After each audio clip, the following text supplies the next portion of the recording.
Hello everyone! Today's video is going to be all about some of my most essential art supplies that I can't live without. They are slightly random, but they are some of the best products that I've found over the years. So let's get straight into the art materials. The first thing I'm going to be talking about is my smudge glove. You guys ask about this all the time when you see it in videos, and it's definitely one of my most used art materials. I mainly use it when I'm using my Cintiq because it cuts down the friction on the screen and makes your hand glide better.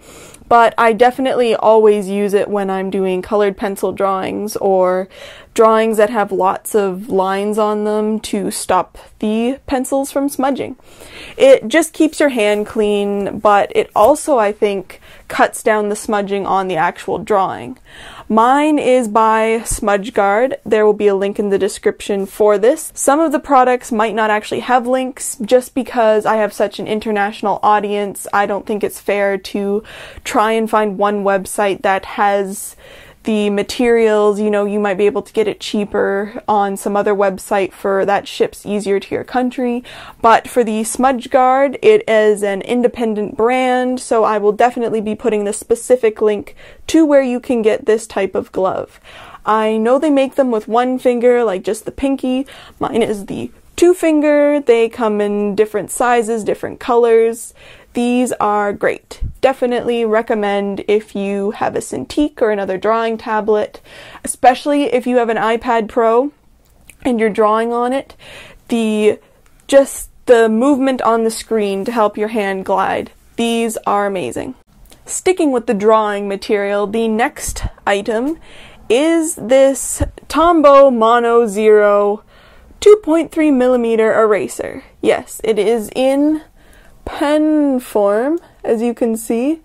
It is super tiny.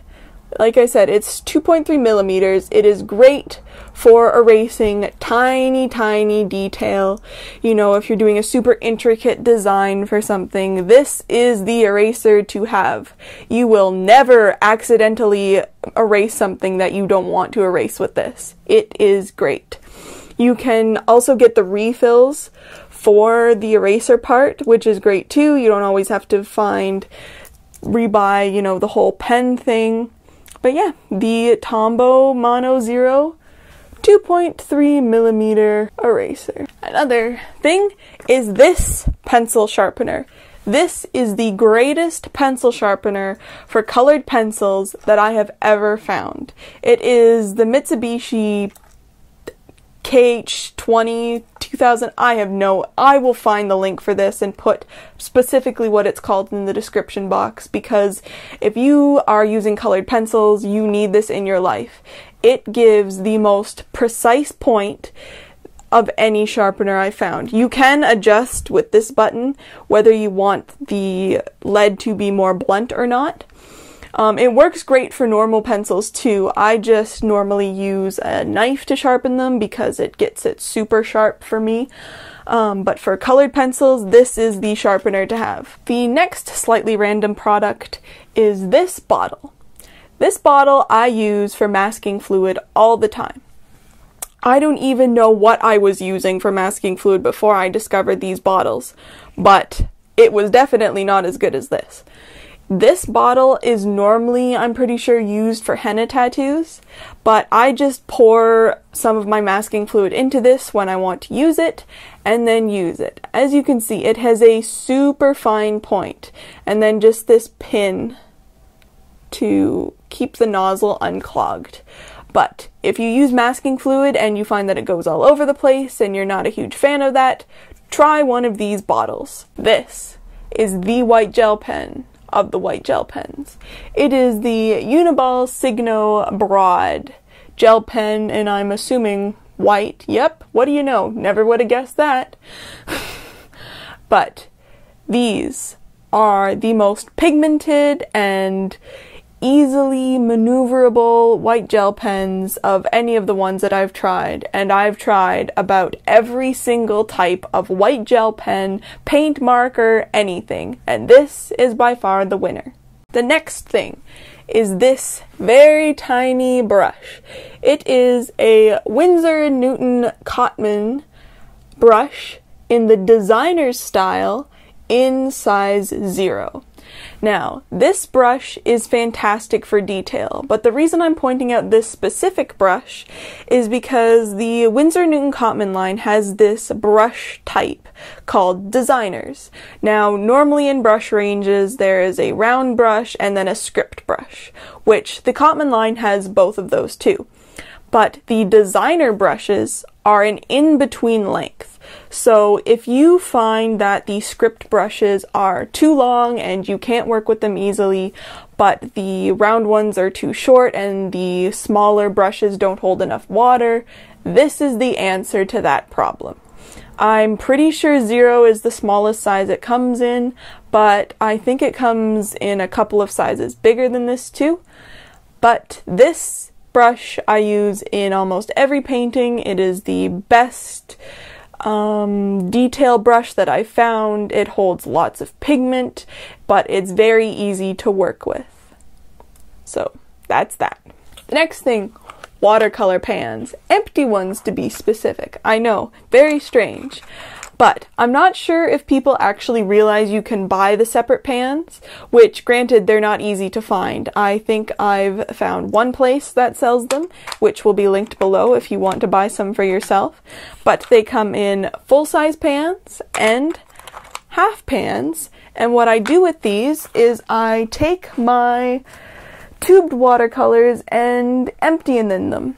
Now most people would have those like pans that have like the segments still, but they're all together, so that's kind of impractical, honestly. So with the watercolor pans, you put them in the separate pans.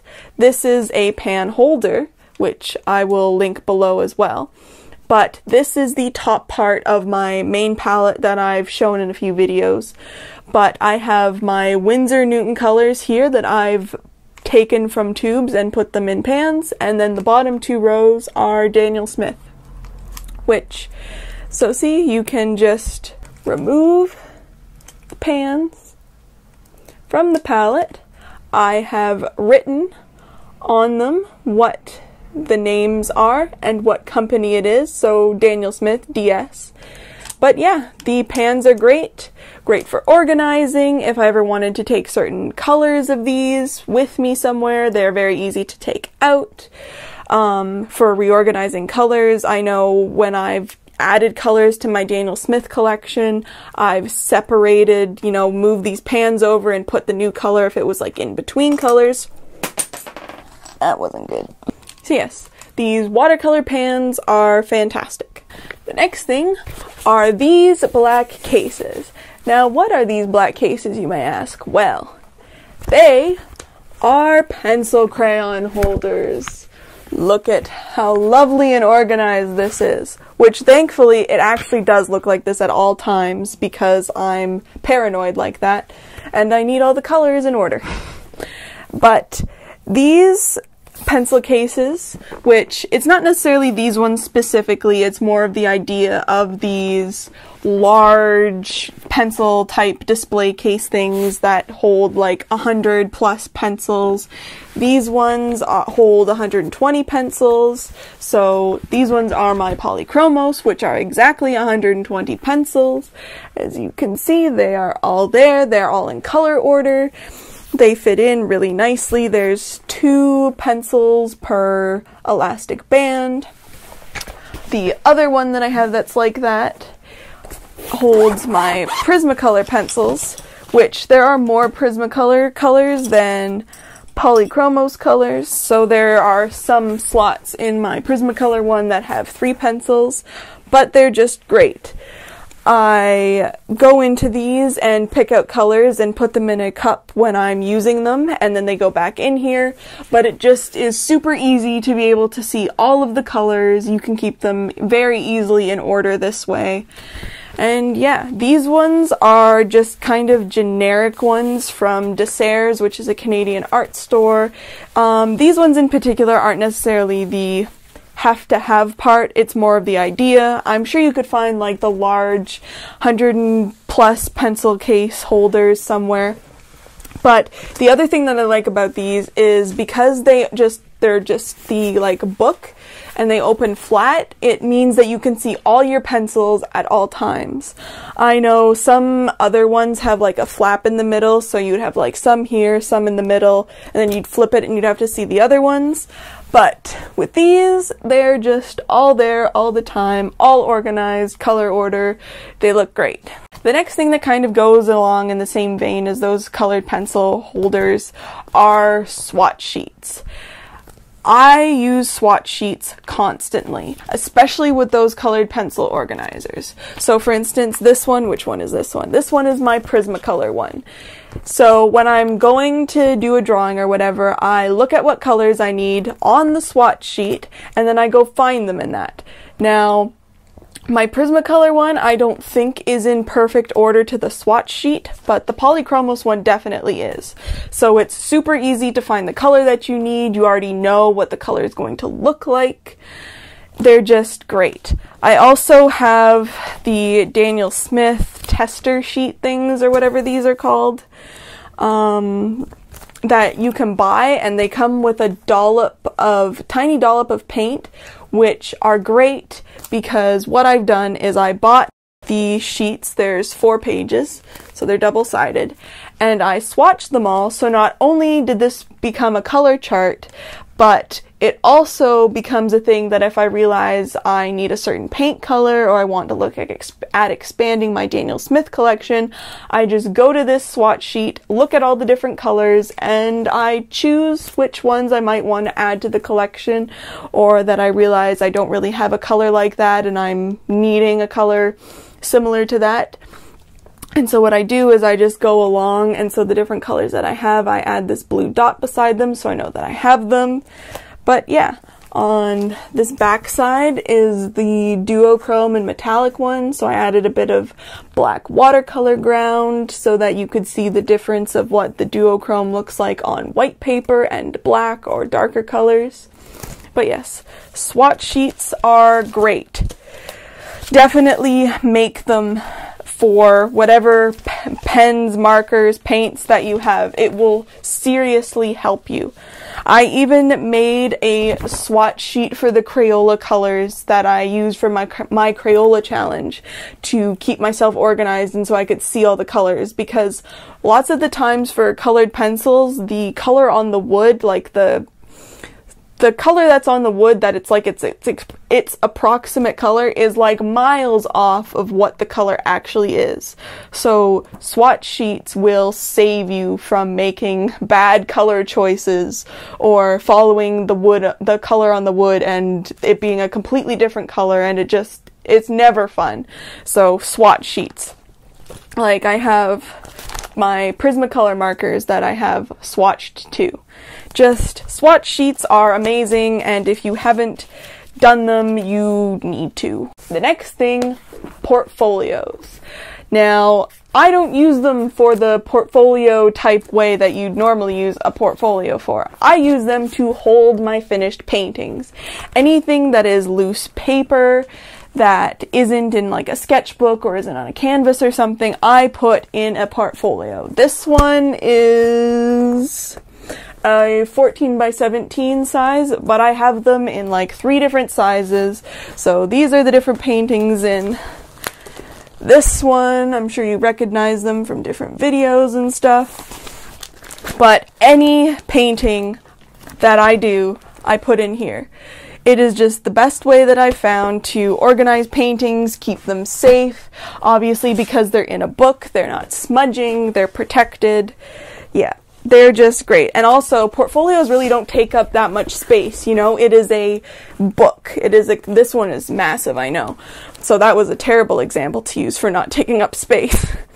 But they are just the greatest thing. Like, for here I have, oh my god, this isn't gonna work. I have my Star Wars people doubled up here. They're just perfect for holding artwork if you're not sure how, you know, what works. That's a great idea. You know, it might not work for everyone, but I think it's one of the better options, especially because they're always protected. You don't have to worry about them. They're safe from sunlight in the books. They're not touching each other, because I know some paint or colored pencil and stuff can transfer onto them. It's just the perfect method for storing artwork and stuff that isn't canvases or in books already. And that's everything. Hopefully you enjoyed this video and hearing me ramble on for art supplies for way too long. Maybe it gave you some storage ideas, you want to try some stuff, whichever. As I mentioned before, all of the products will be very specifically listed in the description box if you're looking for one of them to get for yourself. I know I mentioned before I don't always include links. That's mainly because the link that I might provide for you might not be the best option for you to get it. I know, you guys are from everywhere. I know, like, for me, for Canada, half of the US artists, the links that they give, don't work for me. So I can't imagine if you're like in the UK or Brazil or wherever, how difficult it might be for you to get some of the products that I mention from some of the links that I give you. So that's why I normally just put the super specific name of the product and not necessarily a link. But if, like I said, the Smudge Guard, it is the creator's website that you can get those specific smudge gloves. I will definitely put that link, and if there's any other specific website links, but other than that, I will try and list out the most specific name for those products to help you find them. But that's it. And thanks so much for watching, and I'll see you in my next video.